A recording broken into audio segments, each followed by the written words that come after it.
هلو. عاملين ايه يا حلوين؟ وحشتوني. بقالي كتير ما صورتش معاكم يعني فيديو كده زي لايف كده نتكلم فيه مع بعض. للاسف الفتره اللي فاتت دي كانت فتره شويه صعبه وبقالي كتير بقاومها، لكن حاسه ان انا مش قادره. وللاسف ان الفتره دي بتبقى فتره اكتئاب، فترات متقاربه جدا جدا. يمكن الموضوع ده كان بيحصل لي او بدا يحصل لي من بعد ما خلفت زين. مش عارفة عشان مثلا مسؤولية وحاجات صعبة وكذا وكذا وكذا، ولا عشان مثلا آم، حاجات كتير تراكمات. بس هو انا حاسة ان انا عايزة نعمل بلان مع بعض. تمام، يعني الفيديو ده مش هيخلص ان نعمل بلان مع بعض، وانا اتكلم معاكم من قلبي، ومش لازم الناس كلها تشوف الفيديو ده. اكيد اللي محتاج يشوف الفيديو ده يبقى هو فعلا في نفس الوضع، او هو داخل على اكتئاب، او داخل على فترة نفسية مش حلوة. فانا ده لا يعني هنعمله مع بعض، ان احنا نبلان مع بعض حاجات كتير ونعرف ايه السبب. يعني انا عايزه اعرف ايه السبب، وعشان اعرف السبب هيحل معايا حاجات كتير قوي. ف الفترة اللي فاتت ما كانتش احسن حاجة من وقت طويل بصراحة. انا بقول لكم من وقت ولادة زين، بس هي في فترات بتحصل بعد كده بتحصل حاجات حلوة بتخلينا ننسى كل حاجة وحشة وبالتالي. بس اللي خلاني بقى احس ان انا عايزة اخد وقفة جدا مع نفسي، ان الوضع بقى خارج السيطرة. انا بوصل لمرحلة ببقى فيها مش طايقه اكلم نفسي، مش طايقه اكلم جوزي، مش طايقه اكلم ابني، مش طايقه اخد بالي منه، مش طايقه اكلم حد من اهلي، مش طايقه اعمل كونتاكت ومحتوى، مش طايقه اشتغل، مش طايقه اروق بيتي، مش طايقه حاجات كتير كتير كتير كتير. وموضوع مش عارفه اتكلم بجد عشان انا متخدره. بعمل سناني ضرسي عنده حشو عصب مميت، فلسه مفكش التخدير. تقدير ده انا واخداه الساعة 10، تقدير انا واخداه من الساعة 6 تقريبا، 6:30. المهم زي ما بقول لكم، فبيخليني حاسة ان انا مش قادرة اخد، يعني مش قادرة اخد الحياة عادي كده، او ان انا اعديها بسرعة خالص، مش بقدر. ويمكن في حاجات انا لو عملتها فعلا، انا لو عملت الحاجات دي وقتها انا مش هطول معايا الموضوع ده كده. وفي حاجات قبل ما الموضوع ده يحصل لي اصلا، او قبل ما الحاله النفسيه دي تخش عليا كده، لو برضه عملتها مش هيحصل لي كده. عشان كده احنا هنبلين مع بعض النهارده حاجات، ونكتب مع بعض حاجات اللي هي بتسعدنا، وانت هتجيبي كمان ورقه وقلم دلوقتي تكتبي معايا الحاجات دي، الحاجات اللي بتسعدنا وقت ما احنا بنبقى عاوزين حاجه تسعدنا، او حاجه تفرحنا، او داخلين على مود وحش فعايزين نلحق نفسنا. أه سبب دخولي في الحاله النفسيه الصعبه حاجات كتير جدا. محدش عارف عن حد حاجه. متفتكروش يا جماعه الناس اللي شغاله على السوشيال ميديا دي ناس بيرفكت جدا، وناس مودها حلو ايجابي واكتف طول الوقت، ومعاهم فلوس يخرجوا، وما عندهمش مشاكل في حياتهم، ما عندهمش اكتئابات، ما عندوش يعني لو اي حد بيسمع اي حد من بلوجر او اي حد على السوشيال ميديا بيسمعوا يقولوا ان انا عندي اكتئاب او زعلان او كذا او كذا، هيقولوا ليه؟ يعني هو انت ايه في حياتك غلط؟ يعني هو انت مثلا مش عارف، انت مثلا ما عندكش مشكله كذا، ما عندكش. لا طبعا مفيش بني ادم مخلوق على الارض اللي هو عنده مشاكل واكتئاب وابتلاءات وحاجات كتير جدا.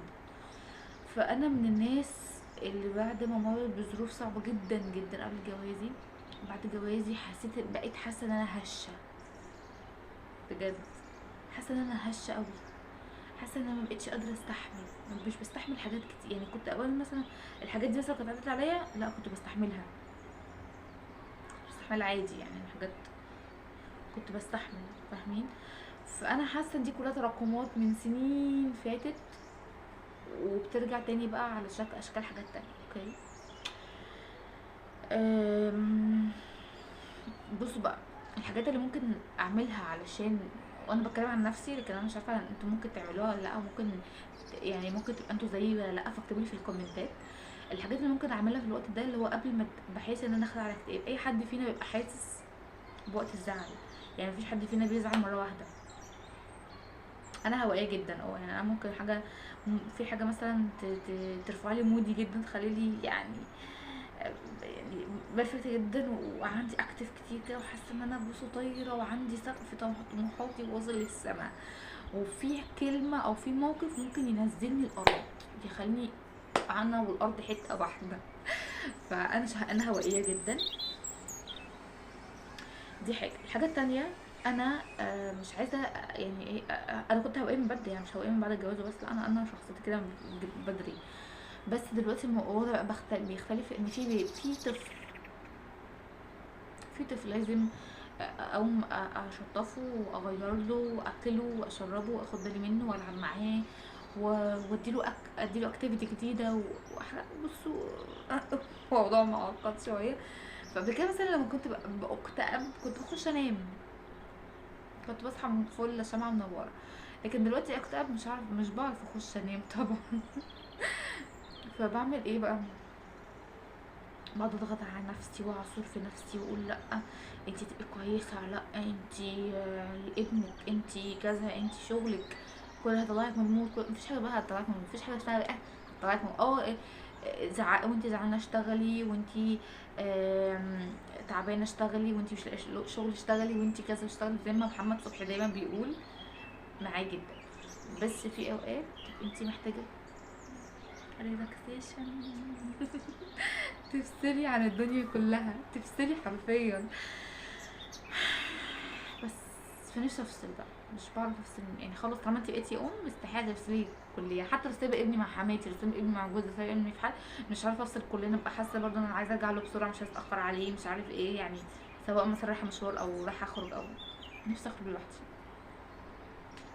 نفسي يعني. عارفين هقول لكم على حاجه، هقول لكم انا عملت حاجه.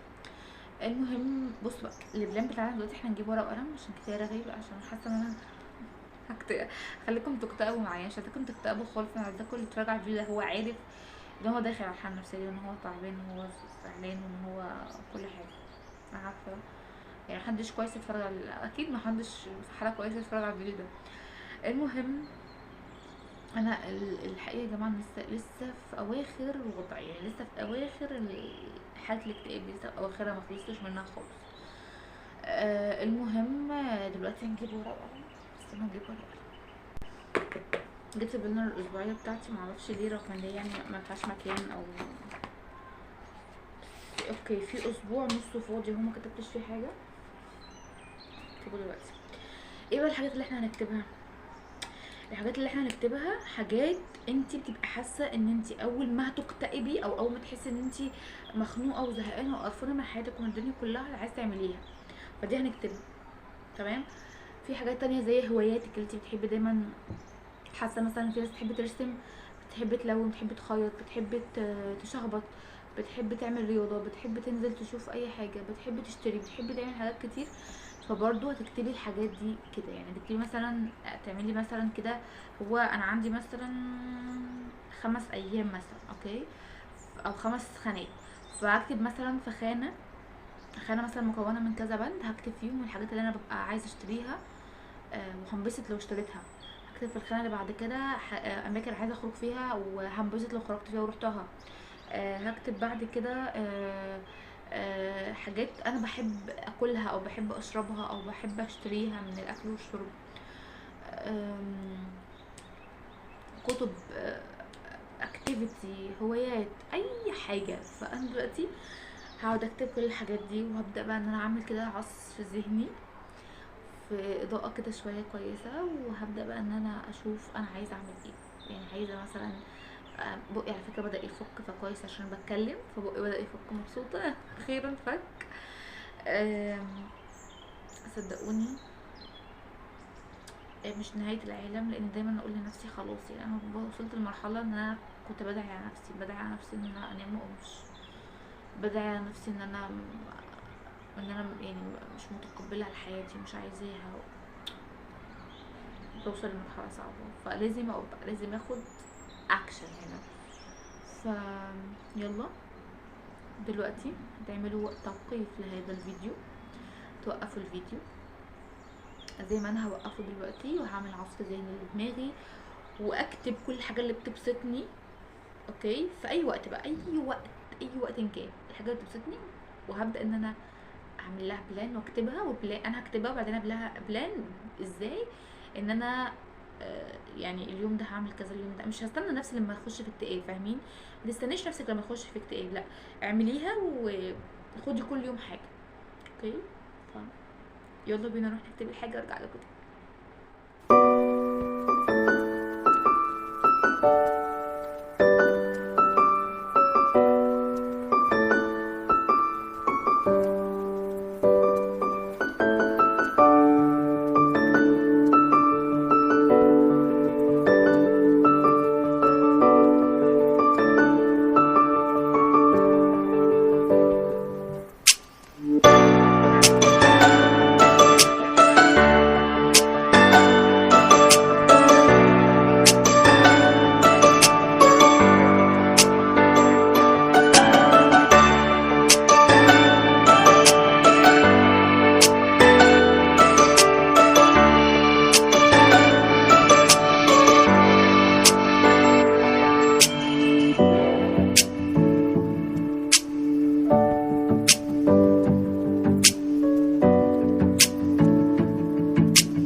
سقفولي لان انا كتبت، لقيت نفسي،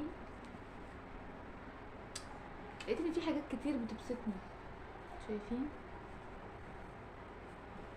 في حاجات كتير بتبسطني بس انا مكنتش واخده بالي منها، او في حاجات انا مقدرش احققها دلوقتي. اي نعم، يعني في احلام كبيره نوعا ما وما اقدرش احققها كلها، او ما اقدرش احققها دلوقتي، بس في اقدر احققها، وفي اقدر اعمله، وفي اقدر اسعد نفسي بيه. ليه لا؟ ليه لا؟ ليه لا مثلا ما اروحش اشتري الميك اب اللي ناقصني زي باودر وماسكارا وحاجات زي كده؟ ليه ما اروحش اشتري سوت جديده ولبس جديد؟ ليه ما اروحش اشتري شامبو والبلسم بتاع لوريال اللي ناس كتير طلبت ان انا اجربه؟ ليه ما اروحش اركب الاتوبيس الدورين اللي بيلف اسكندريه كلها؟ ليه ما اروحش اتصور على ستانلي؟ ليه ما اروحش القلعه؟ ليه ما اروحش حديقه الحيوان اللي في اسكندريه؟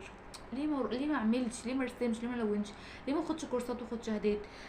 ليه ما اشتريش راديو؟ ليه ما اشربش قهوه على البحر؟ ليه ما اعملش كده؟ حاجات كتير، صدقوا، حاجات كتير بقى. غير ايه؟ غير ان جوزي يخرجني، غير ان جوزي يفرحني، غير ان جوزي يجيب لي هديه، غير ان جوزي يقعد معايا، غير وغير وغير. دايما اللي عايزه اقوله لنفسي والله قبليكم، ما تربطيش سعادتك بحد، ما تربطيش ان انا هكون فرحانه لما فلان يعمل لي كذا، انا هكون مبسوطه لما ده يحصل من الشخص ده. لا يعني مثلا ما تستنيش مثلا هديه من حد، او ما تستنيش الهديه دي لو جاتلك من الشخص ده تفرحك. انا عارفه، والله عارفه، بس انا كل اللي عارفاه انها لو جاتلك في الوقت اللي انت احتجتيها فيه هتحبيها اكتر، وهتنبسطي بيها اكتر، وهتقبليها اكتر. صح؟ ايوه صح. انا كده، انا الحاجه اللي ببقى نفسي فيها وعايزه اجيبها انا قادره اجيبها، اوكي هخش اجيبها. مش هستنى مثلا جوزي يجيبها لي، مش هستنى مامتي تجيبها لي، مش هستنى صاحبتي تجيبها لي، لا مش هستنى. ليه استنى؟ انا اقدر اجيبها دلوقتي، انا اقدر اسعد نفسي. ملخص الموضوع، انا مسؤوله عن سعاده نفسي او اسعاد نفسي، انتي مسؤوله عن اسعاد نفسك، كل واحد فينا مسؤول عن اسعاد نفسه. الشغل بيخرجني عايزه اقول لكم حاجه مهمه والله العظيم بجد، انا حاسه ان انا، عارفين الاحساس اللي هو شهيق وزفير وصدرك مفتوح؟ حاسه كده، حاسه ان انا في جبل انشال من على قلبي لما كتبت الحاجات دي. ممتنه ان انا بعرف اكتب واقرا، ممتنه جدا جدا للحاجه دي، ممتنه جدا لربنا على صحتي، ممتنه جدا على الكاميرا اللي بتصورني والموبايل اللي بيصورني وشايلني، ممتنه جدا جدا بكل حاجه تقدر توصلني بالعالم الخارجي، اقدر اتكلم معاكم من خلال فيديوهات. ايوه انا قاعده لوحدي دلوقتي بتكلم من خلال فيديو، بس anyway ايه المشكله؟ هتتكلموا معايا في الكومنتات. لو واحده بس استفادت من الفيديو كتبت لي كومنت، مبسوطه جدا. حاجات كتير نقدر نعملها. اشتري زرع مثلا، انا كنت اشتري زرع ليه؟ عشان انا اوريدي اشتريت زرع، بس ماشي هكتب ان انا هكمل البلكونه واشتري زرع كتير اكتر من كده. يعني انا هحط بطاطس الزرع وهعمل نسكافيه وهقعد شويه مع حالي، اعمل سكين كير واخش انام. فانتوا كمان اعملوا حاجه تسعدوا بيها نفسكم، تحبوا تبقوا ناس، انسان جديد وحد جديد وحد كويس وحد قادر ان هو يتخطى كل حاجه في حياته علشان نفسه. عارفه ان الدنيا بتضلم حوالينا، بس اول ما تيجي تضلم حولاكي كتير، قولي لا حول ولا قوه الا بالله. انا بصراحه جربتها في كذا حاجه، وللاسف كذا حاجه دي انا نسيت بالظبط انا جربتها في ايه بالظبط، بس هي حصلت. فاي حاجه دلوقتي هجربها مع لا حول ولا قوه الا بالله، الدعاء الجميل قوي ده والذكر الجميل قوي ده، وجربتها في حاجه وحصلت لي وحققت لي زي ما كنت عايزاها، هكتبها على طول ويبقى ده الفيديو الجاي. الفيديو ده معرفش هينزل على انهي قناه بصراحه، بس anyway حتى بصوا شايفين انشطه للشعور بالايجابيه. ده كان خطه الشهر اللي فات، بس الشهر اللي فات انا كنت مشغوله جدا فما كتبتش اي خطه ليه بصراحه. بس بصوا مكتوب ايه؟ مكتوب اول حاجه اقضي بعض الوقت في مشاهده الطبيعه حولك، خصص وقت للغدا لغذاء روحك، كافئ نفسك على النجاح، حاول ان تضحك بعمق. او حاجه عايزه اقولها لكم، احتفلي بوقت، يعني ما تحتفليش بالانجازات الكبيره، احتفلي بوقت صعب انت مريتي بيه، ان انت خلاص اوريدي مريتي بيه، خلاص انتهى بقى مش موجود. ايوه المقوله دي حلوه قوي، عجبتني قوي. استثمر وقت الفراغ، ابتسم للاخرين، تخيل امور ساره تحبها. طبعا اسمي هنا فاول مره اشوف ان اسمي حلو قوي. تخيل امور ساره تحبها، استمع لامور التي تحبها، نم جيدا بعمق. نفسي اجتمع مع اشخاص ايجابيين، شاهد مناظر جميله، تنفس بعمق. باي باي، تنفسوا بعمق كتير، اشوفكم ان شاء الله في فيديو جديد. باي باي.